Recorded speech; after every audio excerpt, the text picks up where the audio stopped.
दिखाते हैं आज के इतिहास में क्या लिखा है। वर्ष 1967 में आज ही के दिन सोवियत संघ के रीगा बंदरगाह पर सबमरीन आईएनएस कलवरी को भारतीय नौसेना में शामिल किया गया था। इस सबमरीन का नाम कलवरी टाइगर शार्क के नाम पर रखा गया था। टाइगर शार्क को मलयालम भाषा में कलवरी कहा जाता है। जुलाई 1968 में ये पनडुब्बी भारत के विशाखापत्तनम पहुंची थी और करीब 30 सालों तक देश की सेवा करने के बाद वर्ष 1996 में आईएनएस कलवरी को रिटायर कर दिया गया था।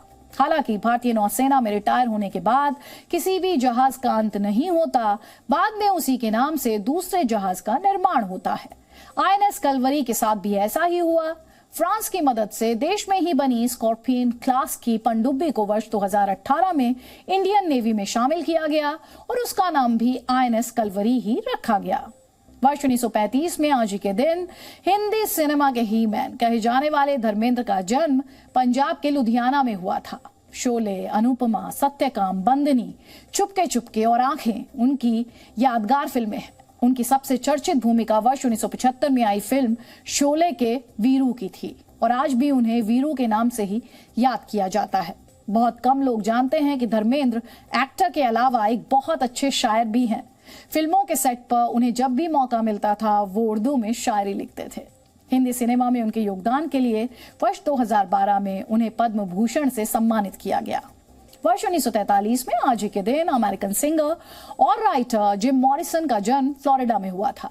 जिम मॉरिसन मशहूर American rock band the doors के प्रमुख गायक होने के साथ साथ कवि भी थे, जो अपनी लाइव परफॉर्मेंस के दौरान कई बार छोटी कविताएं भी बोलते थे, कहते थे, शेयर करते थे। अपने गीतों और पर्सनालिटी के लिए रॉक संगीत के इतिहास में जिम मॉरिसन को सबसे करिश्मा यानी आइकॉनिक कलाकारों में से एक माना जाता है।